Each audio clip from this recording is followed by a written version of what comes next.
Sesi pengajaran dan pembelajaran di rumah PDPR akan dilaksanakan selama 10 hari sejurus selepas cuti raya.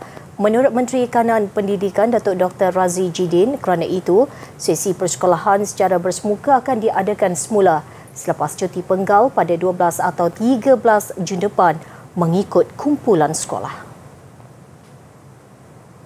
Lepas raya ni, kita tak tahu macam mana sambutan hari raya pada tahun ini. Jika kita tak tangani, melihat pada jumlah kes sporadik dalam masyarakat, melihat dalam kes kluster yang tak berkaitan dengan pendidikan pun yang besar, kita khawatir bahawa berlaku jangkitan di luar sekolah. Berlaku jangkitan pergi raya, beraya dengan penuh kemesraan dan sebagainya, berlaku jangkitan di luar sekolah dan dibawa ke dalam sekolah, dimasukkan dalam senarai murid yang terjangkit. Sedangkan jangkitannya berlaku di luar sekolah. Jelasnya tujuan KPM mengumumkan awal perkara itu supaya guru mempunyai masa serta kebebasan memilih kaedah pengajaran dan modul sesuai kepada murid mereka. Sekolah yang mempunyai cuti pada Jumaat dan Sabtu akan memulakan sesi PDPR pada 16 Mei hingga 27 Mei. Manakala sekolah dari negeri yang mempunyai cuti pada Sabtu dan Ahad akan memulakan sesi pada 17 Mei hingga 28 Mei.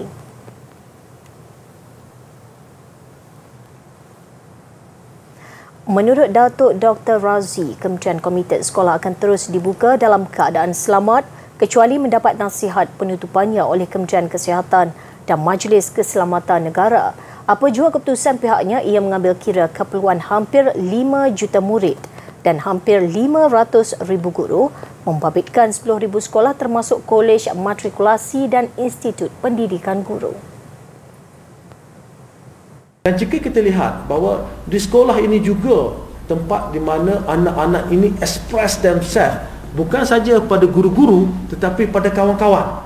So, sebab itu mereka dah rasa lama sangat dah. Yes, we can do apa saja pendekatan PDP-nya, tapi keberadaan mereka di sekolah itu cukup berbeza dengan keberadaan mereka di rumah. Sebab itu kita lihat bahawa anak-anak cukup excited. Bila kita turun ke sekolah, tanya dek, pakcik nak tanya kalau kita nak sekolah buka ke nak sekolah tutup? Nak sekolah buka. Itu merupakan semangat di kalangan anak-anak kita.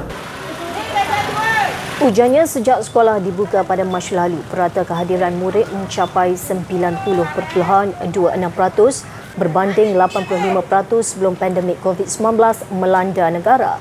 Malah KPM tidak pernah mengenakan denda kepada murid yang tidak hadir jika berasa tidak selamat ke sekolah. Mengulas lanjut, Datuk Dr. Razi berkata, satu-satu sekolah akan ditutup jika mempunyai kes positif COVID-19.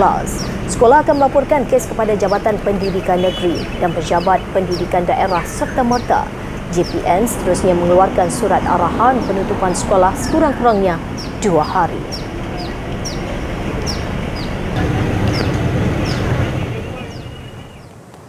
Guru dan warga pendidik dalam pada itu tidak perlu bimbang jika mereka mahu membuat sorangan COVID-19 kerana satu surat perkeliling mengenainya akan dikeluarkan Pegawai Kesihatan Daerah PKD. Surat dengan kebenaran Ketua Setiausaha Negara KSN itu adalah bagi guru yang bimbang mereka akan dicop ponting kerana tidak hadir ke sekolah walaupun mempunyai gejala. Perkara ini dibincangkan secara serius.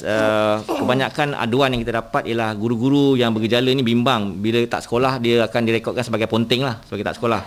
Jadi kita telah pun bercakap dengan Ketua Setiausaha Negara dan juga dengan Menteri Pelajaran sendiri supaya perkara ini dilihat sebagai isu krisis, isu yang melibatkan krisis untuk intervene, untuk kita laksanakan pencegahan dan kawalan.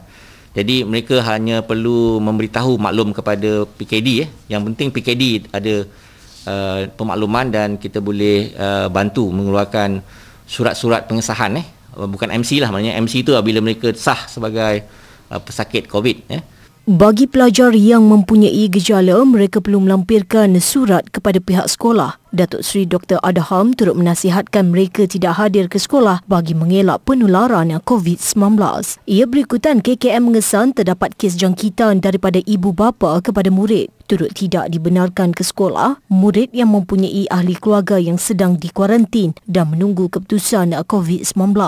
Mengikut data kluster institusi pendidikan meningkat kepada 83.3% dalam tempoh 7 hari mulai minggu lalu.